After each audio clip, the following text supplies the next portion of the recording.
After college, John Hancock Insurance hired me as a business systems analyst, so now, in 1974, with a regular job, I could move on from my 10-speed bike, shared family cars, and commuter rail to own my own car. I was looking forward to it, and I knew what I wanted. My cousin John Dempsey's girlfriend, Mary Scott, had shown up in a Fiat 124 Sport Coupe, which seemed very nice. Flanagan and Seaton, a small used car lot in Brookline, Mass., had one, and I jumped for it. A blue 1967 AC model from the first group of Fiat 124 coupes to arrive in the U.S.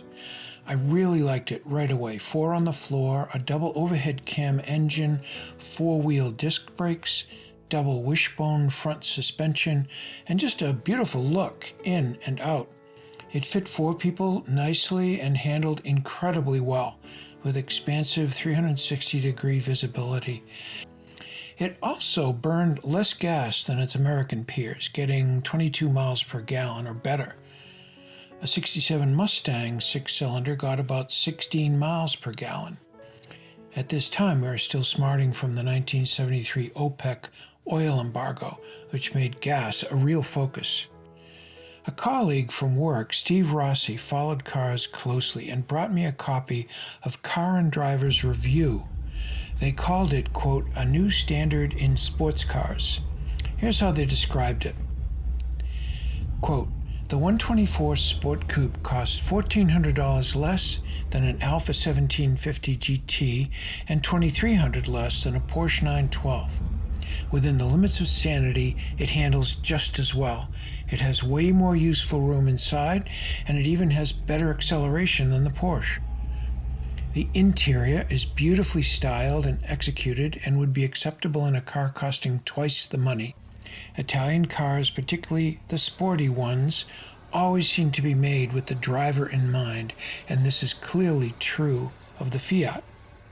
Car and Driver continues, quote, the coupe is very predictable and almost impossible to get crossed up. If you try to corner too fast, the front will break loose first and you'll slide straight ahead until you've scrubbed off enough speed to regain a hold.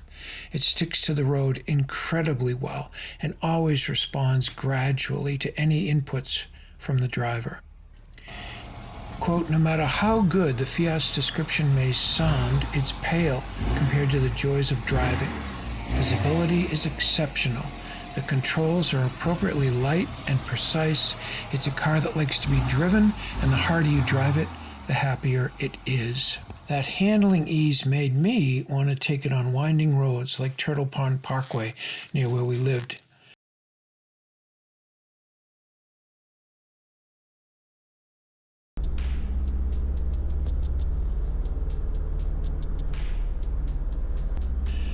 Another friend from work linked me to an Italian auto mechanic who worked by day at the Quincy Fiat dealership and off hours in his own garage. He kept my Fiat in excellent shape. Then one day, 2 years later, I noticed that the rear wheel on the driver's side would move forward with the torque of acceleration and then back on recovery.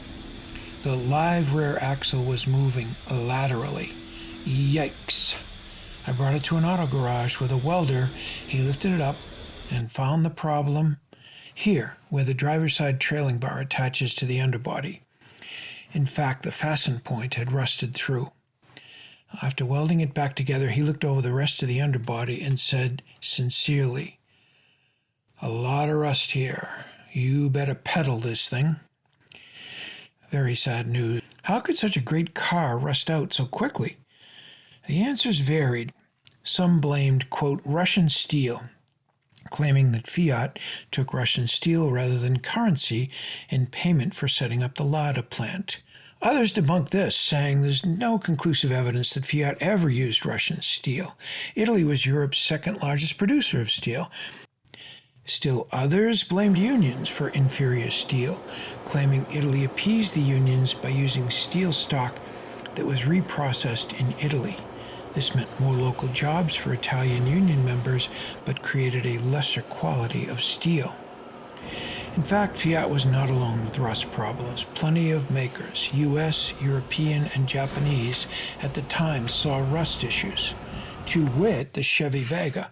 Whatever the reason that such a great car rode on feet of clay, poor steel, I feel sorry for all the dedicated Fiat designers and workers that created such a great car to then have to work with bad materials.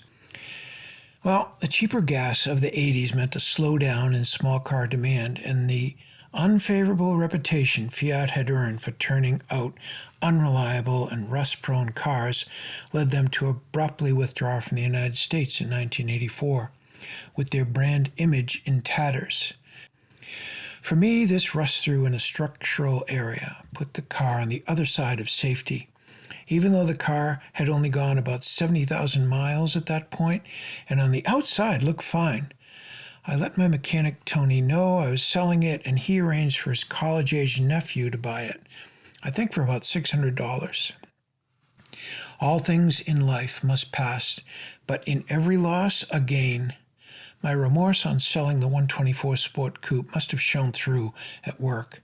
On returning to my desk one afternoon from the TSO room, I found an envelope and a "sorry for your loss" sympathy card with a handwritten message on it. It really hit me, because this is how I felt. But who had written and dropped off the unsigned card? I'm a sleuth, and through a process of elimination figured out it was Pat Meehan, a programmer in the online group. Pat Meehan, also called Tricia, and I began dating, and as of this year, we have been married 45 years. Pretty wonderful.